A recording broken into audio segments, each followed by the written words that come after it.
En el que después se convertiría en un momento clave en la historia de la industria informática. Bill Gates escribió una carta desairada a los miembros del club en la que decía: «Un momento, ya escribí esto por dinero, no podéis distribuirlo, no es gratis, es trabajo». La carta de Bill Gates fue un presagio de lo que se avecinaba. Los ordenadores personales estaban a punto de convertirse en un gran negocio, tal y como Wozniak descubrió cuando su invento de garaje se transformó en el primer ordenador Apple. Cuando creó el Apple I, no le preocupó lo más mínimo haber inventado un nuevo producto. Él solo quería un ordenador que funcionara como él quería que funcionara, con todas las particularidades y características de diseño que a todo aficionado le gustaría que tuviera su ordenador. Steve Jobs, su compañero de universidad, que no había intervenido en la creación del hardware ni del software, dijo: «¿Sabes? Podríamos venderlos». Wood le respondió: «Tranquilo, hombre, tranquilo». La nueva empresa de Wozniak y de Jobs pronto creó el Apple II tras el Apple I. El ordenador de aficionado de Wozniak se convirtió en un producto de consumo muy apreciado.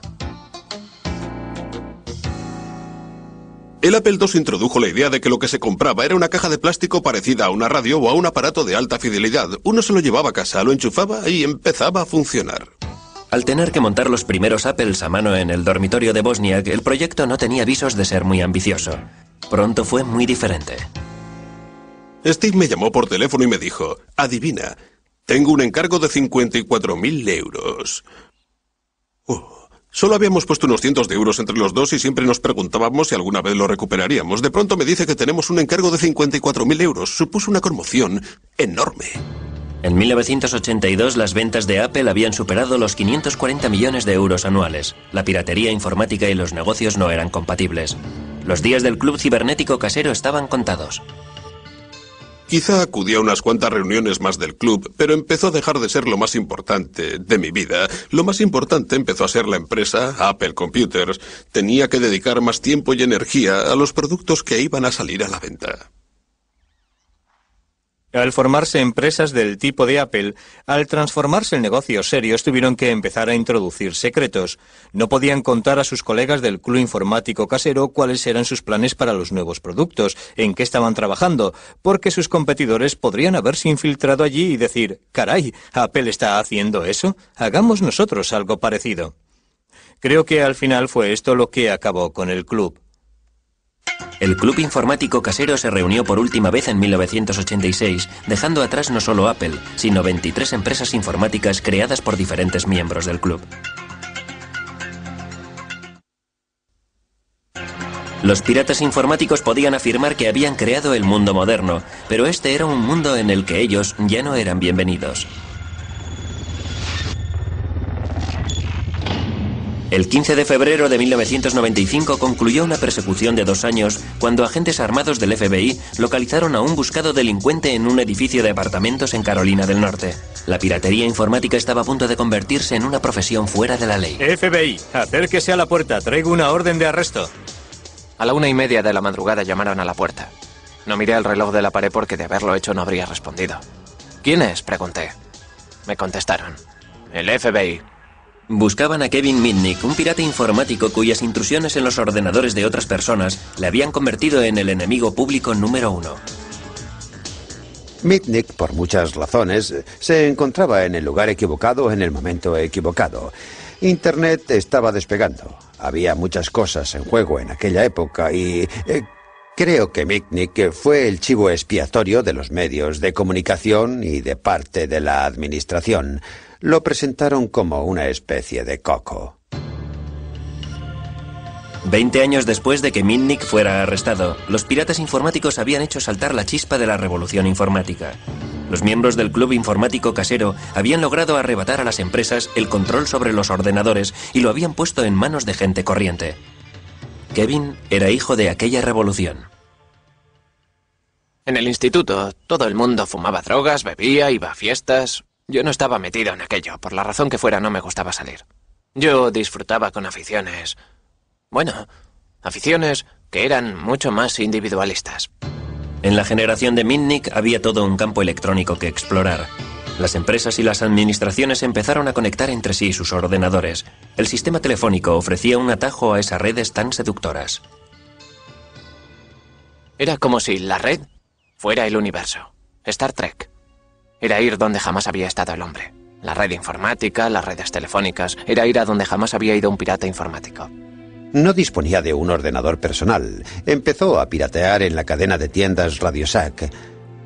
Utilizaba los módems de los ordenadores de las tiendas para entrar en ordenadores de otros lugares.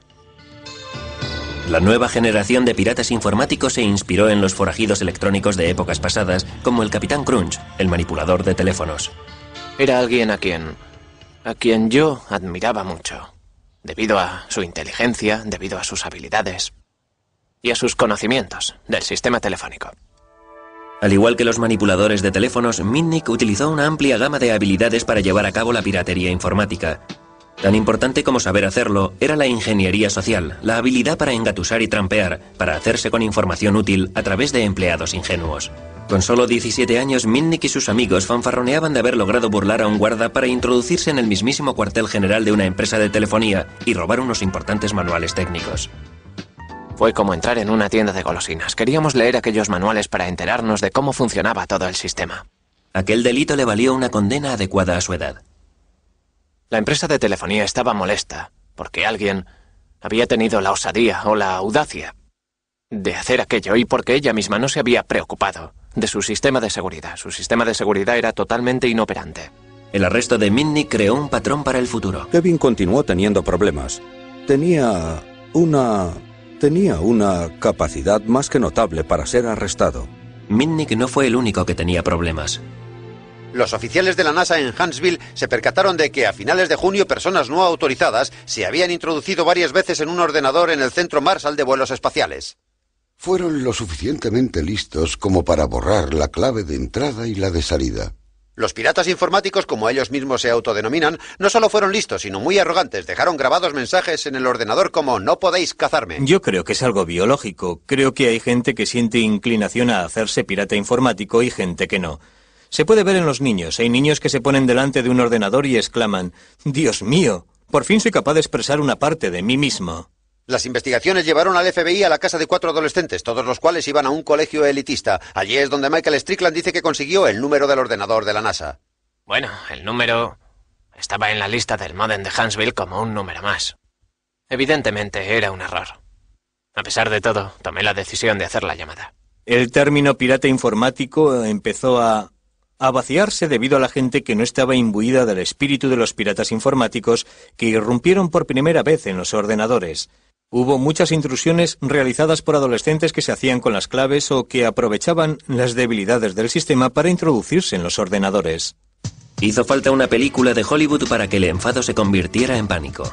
De repente hicieron una película, Juegos de Guerra, que tuvo un gran éxito de taquilla. Una película que ensalzaba la utilización de los ordenadores para introducirse en unos sistemas muy potentes y en la que casi hacen que estalle la Tercera Guerra Mundial.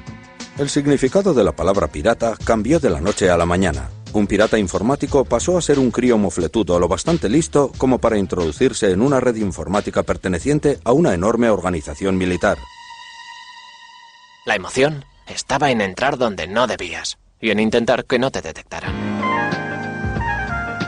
La pasión que Mitnick sentía por explorar nuevos campos fue creciendo. Tomó la costumbre de dejar sola a su esposa para ir a un motel barato y así piratear las 24 horas al día los 7 días de la semana. Con la llegada de Internet no había ya nada que le frenara. Hasta la fecha resulta difícil hacer de Internet algo seguro porque fue creada para que la información navegara sin ningún tipo de cortapisas. Fue concebida con principios muy abiertos. Nadie es propietario de los protocolos que rigen Internet, por lo tanto todo el mundo puede hacer uso de ella. Pero el tiempo pasaba rápido, la frontera de los piratas informáticos había desaparecido. Internet iba a convertirse en una herramienta de trabajo. Los piratas ya no eran bien recibidos. A finales de los años 70 y principios de los 80, te animaban a practicar la piratería informática. Era lo que se llevaba. No era considerada un delito, sino más bien pura agudeza. Era una afición divertida.